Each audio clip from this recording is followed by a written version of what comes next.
Welcome back to The Explainer. So you're staring down your upcoming SM 130 statistics exam. Yeah, I know that familiar wave of anxiety. But hey, take a deep breath because you're exactly where you need to be. Today, we're totally bypassing those dense, heavy textbooks. Instead, we're taking a highly focused, direct shortcut to passing this thing by actually reverse engineering past exam papers. We're going to literally look at the exact patterns examiners use to give you the ultimate blueprint. So let's just jump right in. All right, here's our game plan. We'll start with your stats exam blueprint, then cover probability and distributions, linear regression, hypothesis testing, and finally, the power of p-values. Section 1, your stats exam blueprint. Let's decode those past exams.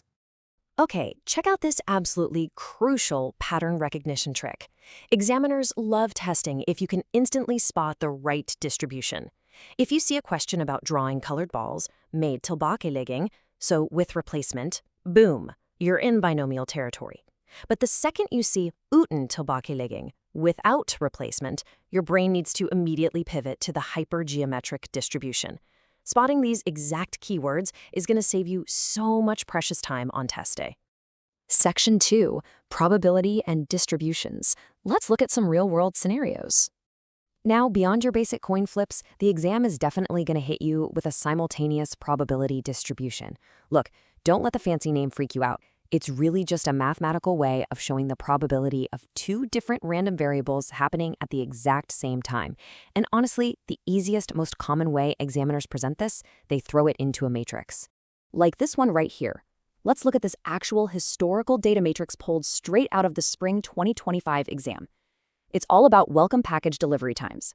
On the left, we've got our provider variable, X, that's either ABA+ or Rascabon. Across the top, there's our delivery weeks variable, Y. To read this thing, you just look at where they cross. So the probability of someone going with ABA+ and having to wait exactly 1 week, it's 0.20 or 20%. Simple, right? So what do the examiners actually want you to do with this data? Well, it's a completely predictable routine. They're almost certainly going to ask you to calculate expectation and covariance. And the logic? It's wonderfully straightforward. You literally just move across the rows and down the columns, multiplying the values by their probabilities and adding them up. Use those marginal totals at the bottom and the far right to find your expected values for X and Y separately. Then look at those intersecting cells to figure out how they vary together. Once you crack the matrix layout, it's really just following a strict recipe. Section 3, decoding linear regression. Finding the trend to predict the future.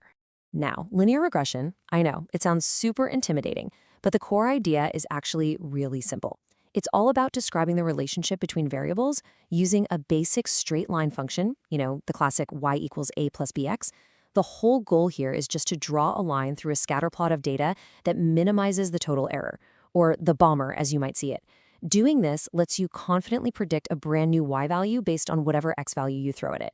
Just think of it as finding the absolute best trend line for stuff like sales or stock prices. Let's anchor that abstract math to a real question. In the fall 2024 exam, they hit students with a scenario where a store is selling different types of pens at various prices throughout the day. They give you the prices and they give you the quantities sold.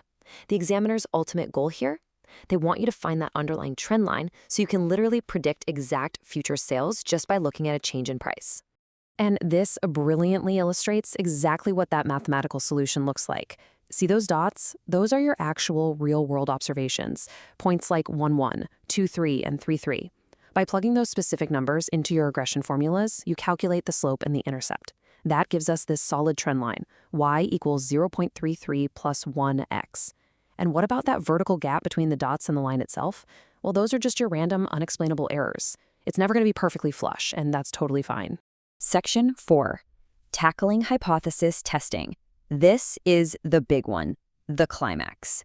First things first, let's strip away the dense math jargon and translate this into plain English. In any hypothesis test, you've got H0, the null hypothesis. Think of this as the status quo. It's the currently accepted truth, the boring baseline. Then you have HA, the alternative hypothesis. This is your new claim. It's that exciting new theory or suspicion that you're actually trying to prove using your data.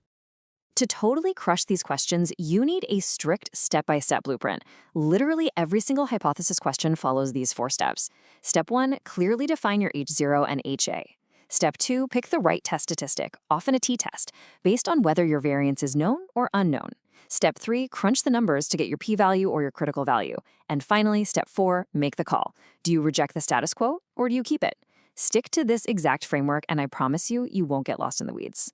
Let's instantly apply that 4-step framework to 2 more real past exams. In 2024, the test asked if IT students had a higher expected IQ than the general baseline of 100. Then, in 2025, it was about a fruit seller trying to figure out if a batch of light bulbs weighed less than the promised 200 grams. For both of these, step 1 is identical. You set up your alternative hypothesis, your HA, to test that specific new claim. Are we testing if it's greater than 100 or less than 200? Section 5. The power of p-values, the ultimate universal decision maker. Let's actually visualize what a p-value is doing. You see those threshold lines cutting off the extreme tails of these curves? That right there is your rejection region, the forkastningsområde. The p-value is really just measuring how likely is it that I'd get this specific exam data if the boring status quo was actually true. If your calculated test statistic lands deep into that extreme shaded tail, well, it means your observation is highly, highly unlikely under normal conditions. So the huge takeaway here is the simple, universal rule of thumb. If you calculate a really small p-value, say it's less than your 5% significance level, it means you have almost zero faith in the null hypothesis. Your data is just way too weird. Because of that, you reject H0, you forecast H0 in favor of your new claim.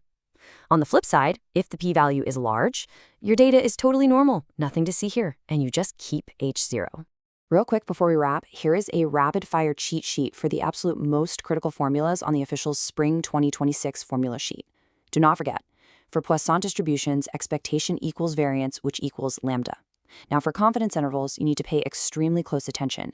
If the variance is known, you use a z-score.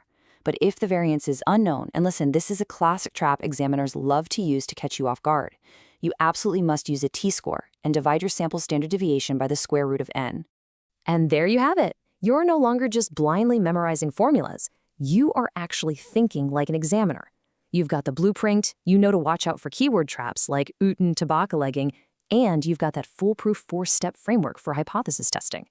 The only question left is, how are you going to apply this new analytical lens to uncover the hidden patterns in your very next exam paper? Best of luck on SME 13. You've totally got this. Keep learning, and I'll catch you in the next explainer.